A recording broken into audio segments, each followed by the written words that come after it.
Johnny, question for you. Yeah. If I was somewhere in Kokomo and it wasn't our house and it wasn't the flower shop, where would I be? Easy. Humble home. Yes, you're right. You guys, listen up. Humble Home is my absolute favorite place to be for so many reasons. No matter what I am looking for, I always check Humble Home first. Clothes, shoes, toys, decor, furniture, makeup, they literally always have something that I need. They have brand name items for cheap. Their inventory is constantly changing, so it's part of my weekly routine to do a Humble Home walkthrough. You absolutely need to stop by. I promise you won't be disappointed.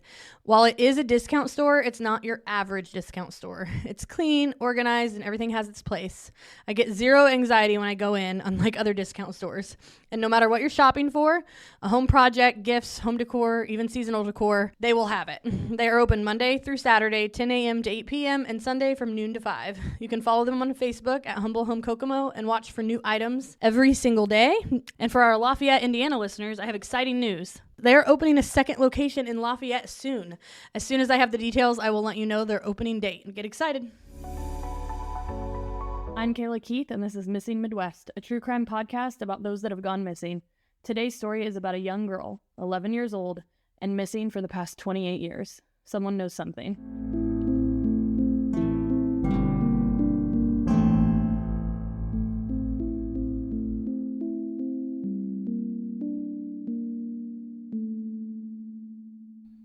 Hey.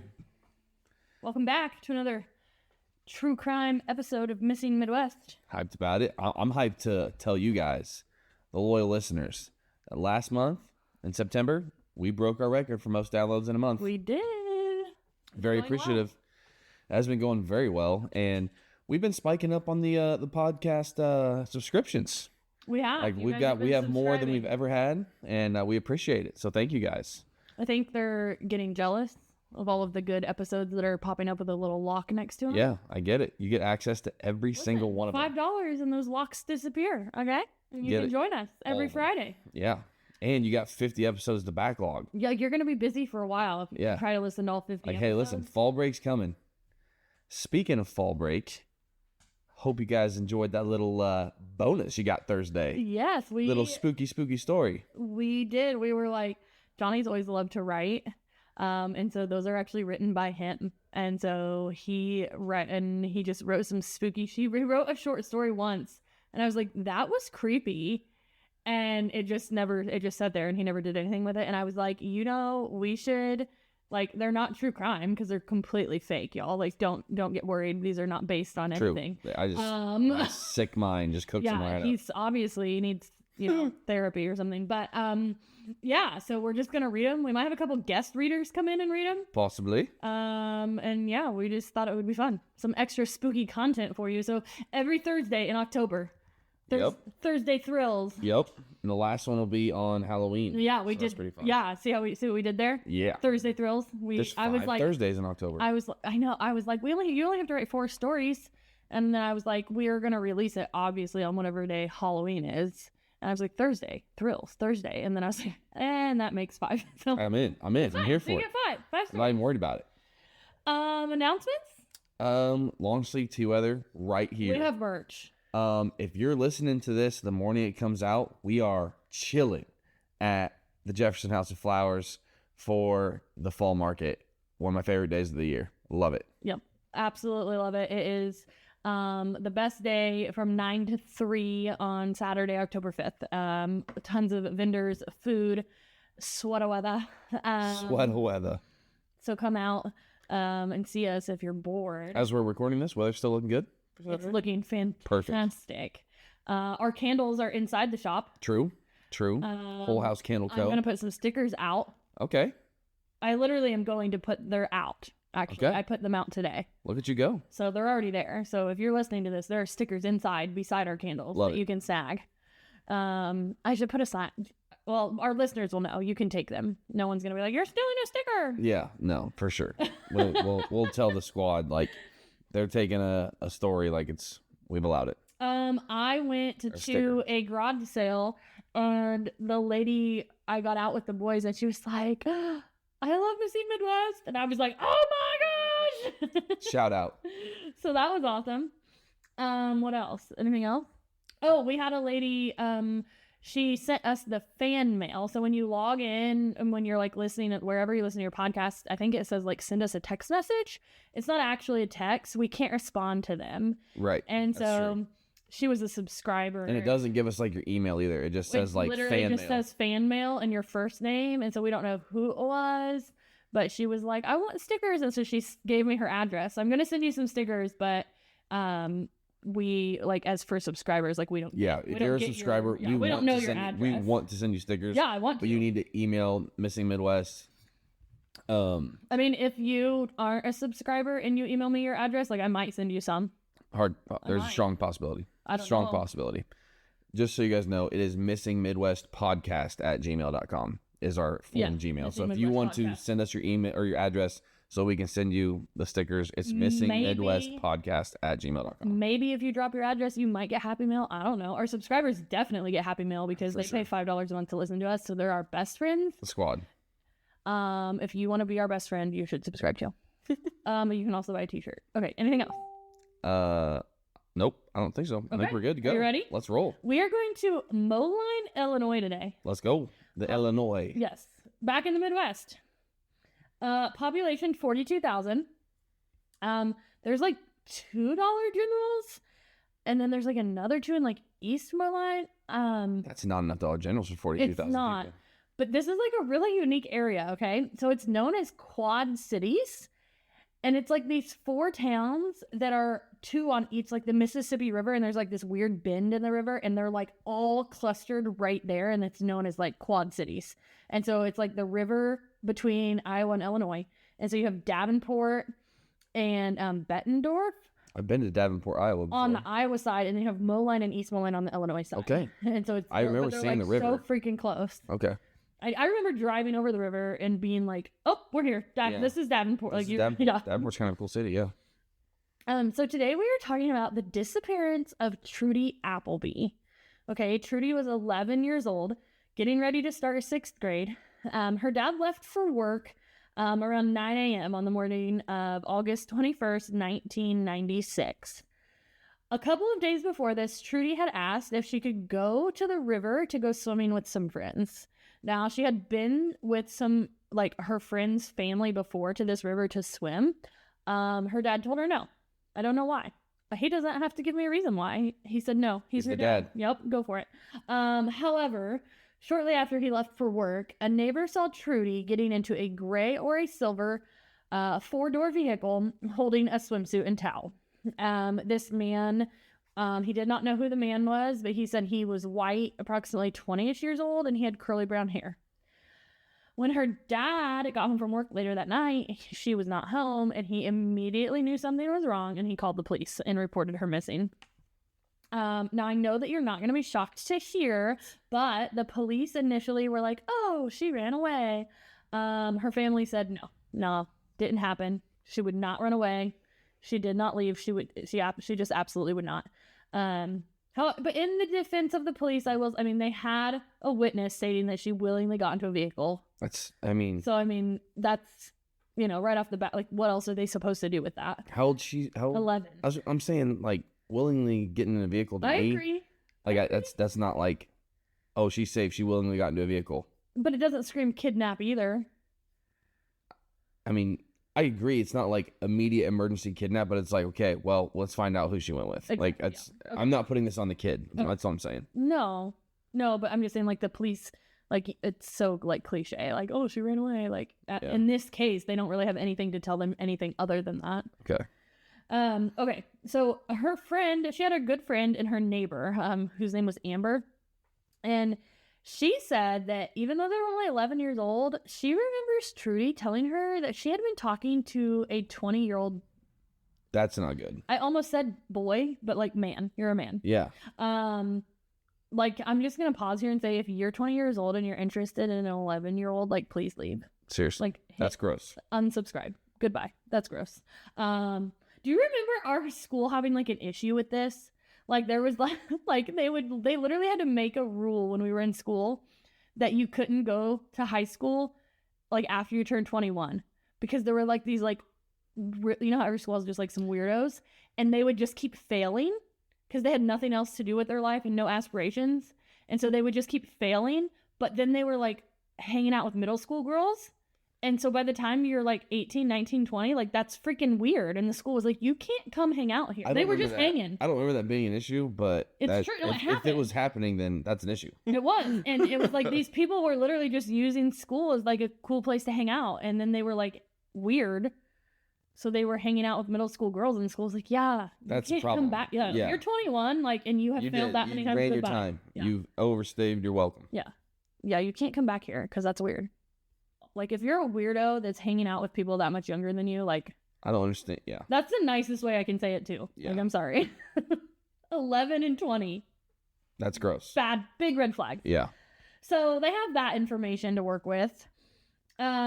However, 9 days after she went missing and they had absolutely nothing to go on, the police finally called Trudy's disappearance an abduction, and they labeled it as such. Man. I don't know why it took 9 freaking days. I was going to say, like, I mean, I feel like 9 hours would be sufficient. Right. You know? Her family felt that way. So the police finally started investigating. Friends, neighbors, relatives, they gave polygraphs. Nothing shook loose. They did announce that there were 2 sex offenders that lived close to the Appleby residence, but they did say they were looking at any and all offenders in the area, and they were going through and like ruling them out as suspects.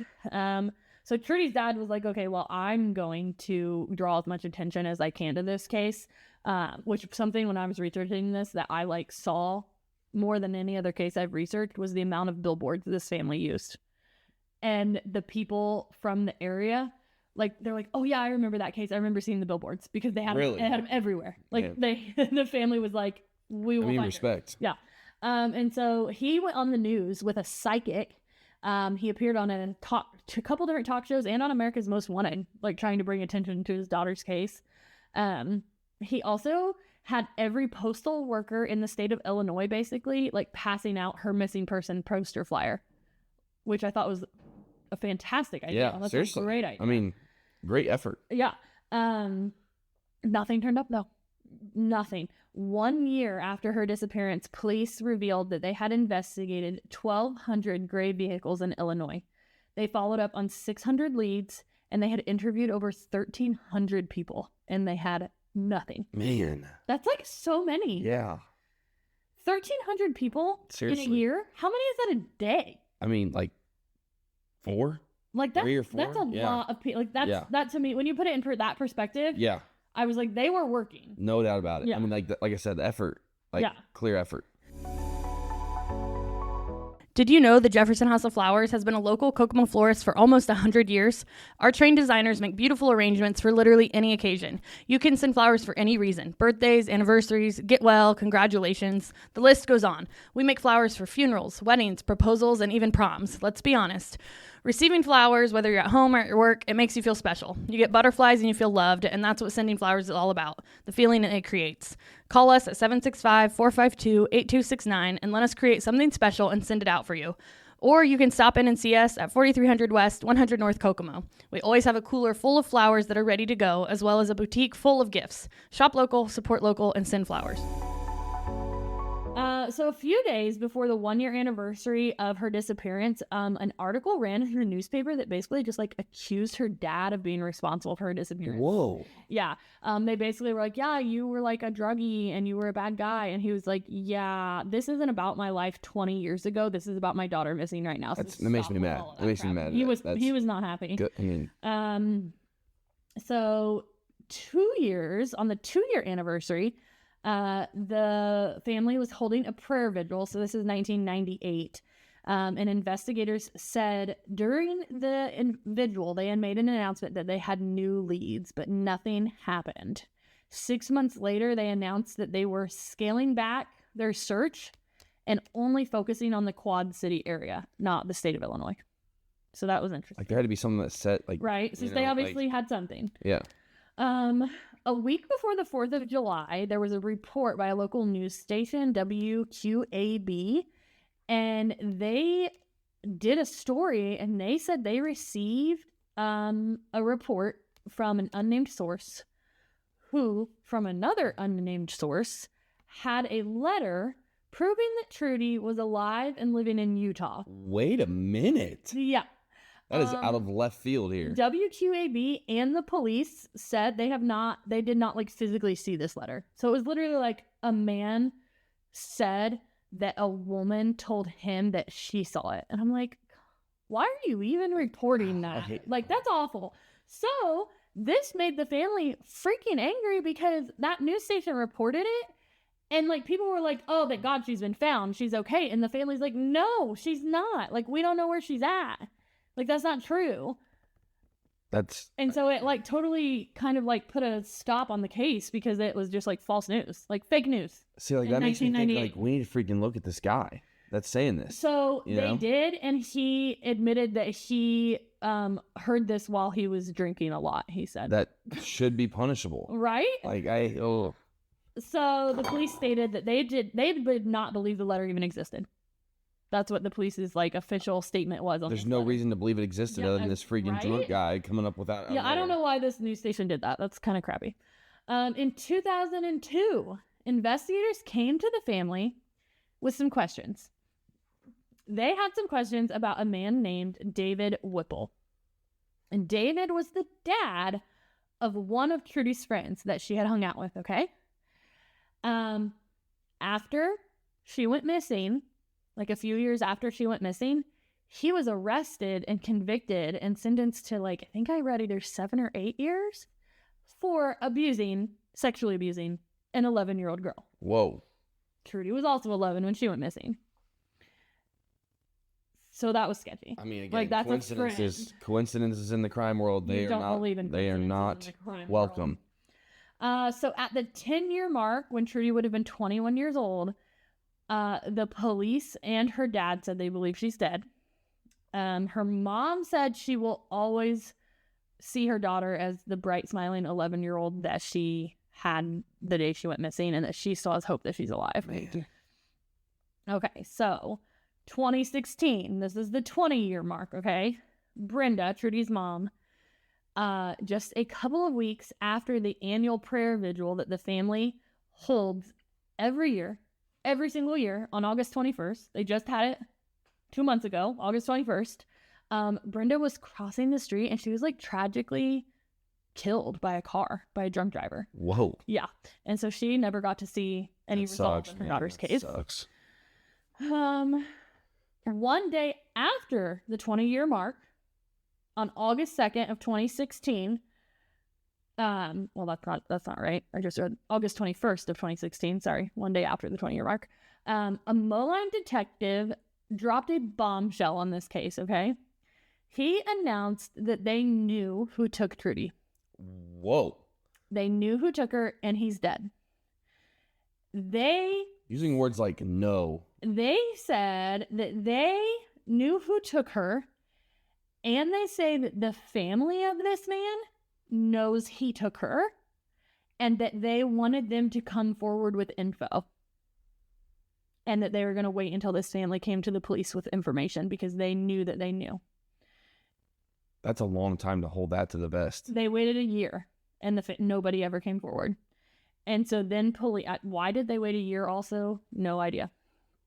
So police are like, okay, we're releasing his name then. Why did his family hold on to this for so long? And because they're jerks. They're a bunch of jerks. Family jerky. I'm trying not to say bad words. The jerks. So police released the name William Ed Smith.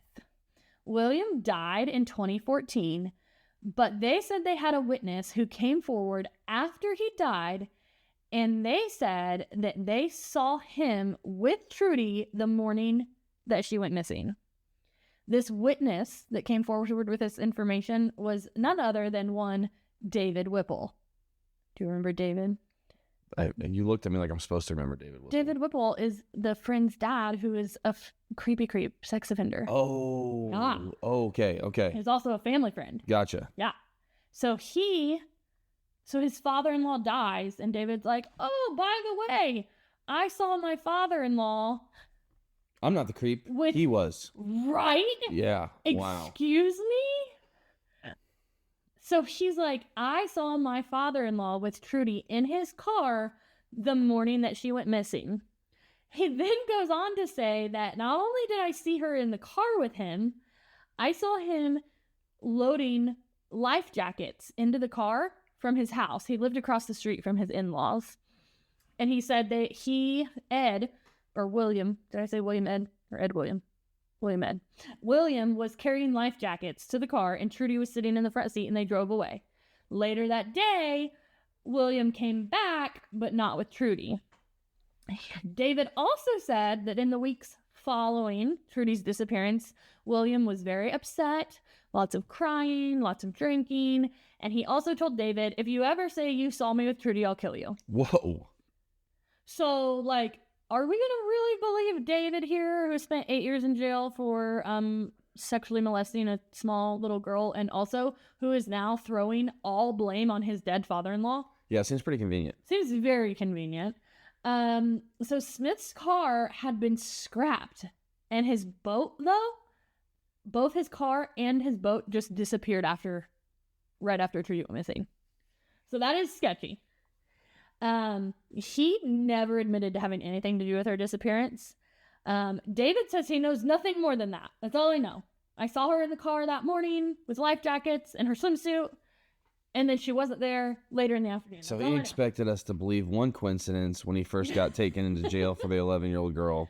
Now he's expecting us to believe in a different coincidence also involving him after the last coincidence proved to be not a coincidence. Yeah. So police searched David's lot that he lived on, but they didn't find anything.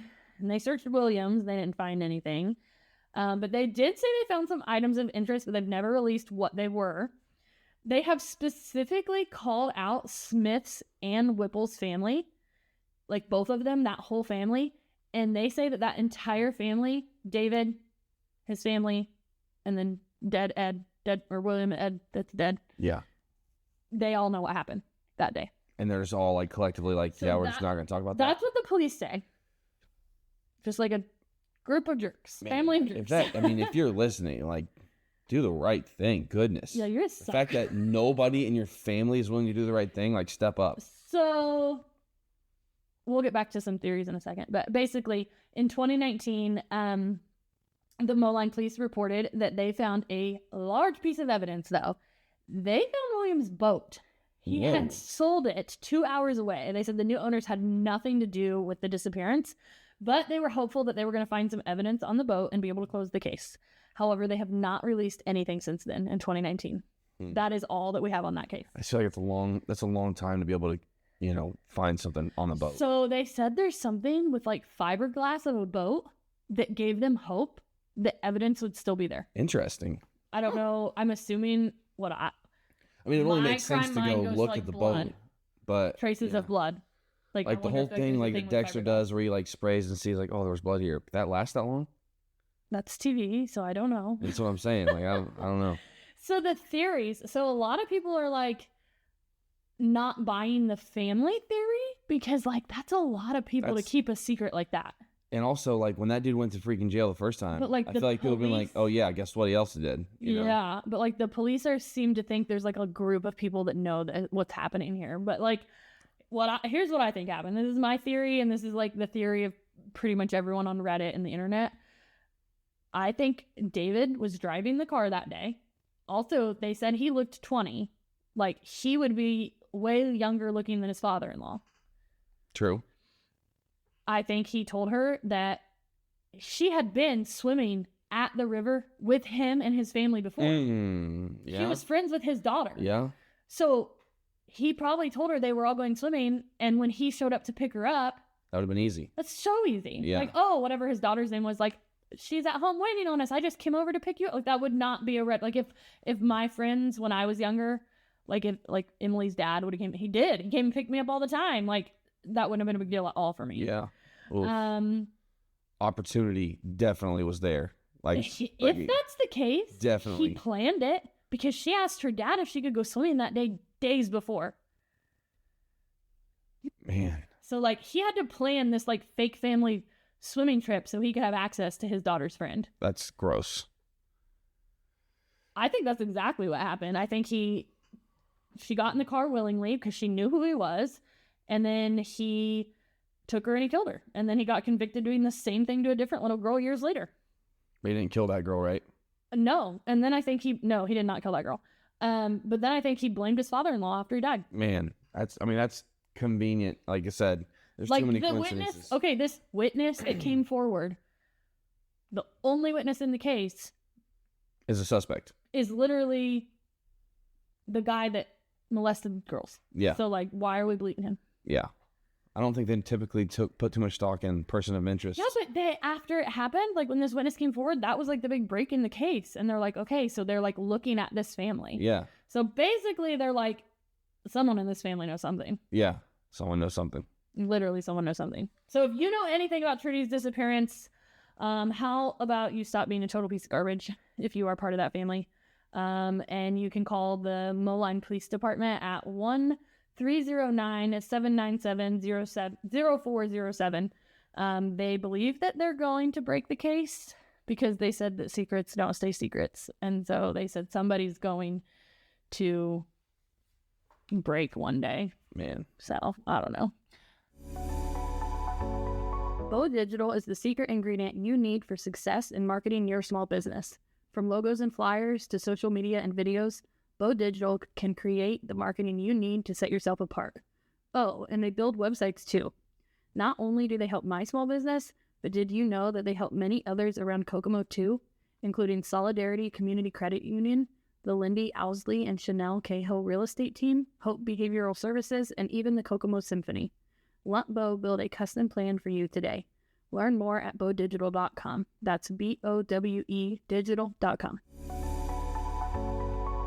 You know, we've been doing this podcast for over a year, like starting to close down. Oh, David's dead. David died. Oh. David died a couple years ago. Oh, geez. So, so he's not getting justice for that. Yeah, and so justice, like, it literally is just closure for the family at this time. They would really like to be able to find her body and lay her to rest. Man. But yeah. And another reason to speak up if you know something. Right? Like he's not even a lot. First he of all, can't even get in trouble for it. Nobody's getting in trouble for it now. Yeah, like It's just first the of truth. all, It's just giving the family peace now. yeah, he can't hurt you. And if he was alive and he was going to try to hurt you, like just call the police and say he's within 200 feet of school or something. Like, get over it. Like, he's gone. Freaking do the right thing. I was getting ready to say. You should have done the right thing when he was alive, but if you weren't because you were scared, you literally have no excuse now. He's no longer here. So David's dead and William is dead. So if William, the father-in-law, did do it, like David said, he's gone. Two suspects. And if David, they're both suspects are gone, but the police say the family knows. Man, like I said, we've been doing this for almost a year and a half, and there's like maybe like 10 to 15, maybe 20 cases where like law enforcement has been like, we're going to solve this case. Yep. Like, and it's like, we haven't seen that happen in any of them yet, but like we keep getting updates on a few of them, and it's like, it's going to happen. It's going to happen. Well, Aisha Degree. We just covered Aisha Degree missing a couple weeks ago. Month ago? Yeah. After we did that episode, they just posted an update that they found the car that she was like suspected of getting in, and they seized a lot of evidence from this guy's house. And this guy got a lawyer, and the lawyer announced that my client knows nothing about this missing person, but the house was less than a mile from where Aisha went missing from. And it's like, and they were like, police have said they're gonna solve that case. Said we know the person that did this is in this specific area. Yep. Like yeah. So I mean that's one right there. And then we did the Iowa truck driver. He was found. So that was solved. I guess that's the only case that we have had that has been solved since after we posted the episode. We should probably do like an update on that, because I think I need to look in. That was sketchy. It is sketchy. Super sketchy. It is sketchy. One of the other things, another theory, I'll just throw that out there since we're done. You can stop listening if you want. But another people have said, what if she really was going swimming with her friend's family? And what if David did pick her up and they went and there was an accident? And then the parents were like, oh my gosh, like she wasn't supposed to go with us. Like family would be more likely to cover that up. Maybe. Yeah. And maybe that's the story that they gave family. You know, I don't know. Or the dad could have been like, it was an accident. I'm sorry. Yeah. I mean, there's a bunch of sketchy. Scenarios here, it's sketchy. Her dad has said before, like it could have been an accident. Like it could have, and they just covered it up. Like they panicked. Where's her body? Like let's look at the body and determine if it was an accident. They want to lay her to rest. So just stop being stop being a jerk. I'm proud of you for editing yourself through this. I did. Did I? I think I did good. You did. Guys, thank you so much for listening. It means the world to us. I hope you enjoyed the little short story on Thursday. I will say that the one last Thursday is the shortest of the 5 short stories. Yep. So the one coming up this next Thursday will be a little longer. Hope you enjoy it. Appreciate you guys listening. Think about that subscription. We'll see you guys next week. This podcast is a So.Will.I.Studos production. So will I. Stanley Cleaning Company has an exciting new service they are offering, and I can't wait to tell you about it. Laundry. Yes, they will come to your house, and for $15 a load, they will pick it up, take it, wash it, dry it, fold it, and bring it back to you. This is something I have dreamed about since I became an adult and started doing laundry on my own. Hit them up and get your place cleaned and your laundry done by my friends over at Stanley Cleaning Company. You can find them on Facebook or give her a call or a text at 765-860-3606.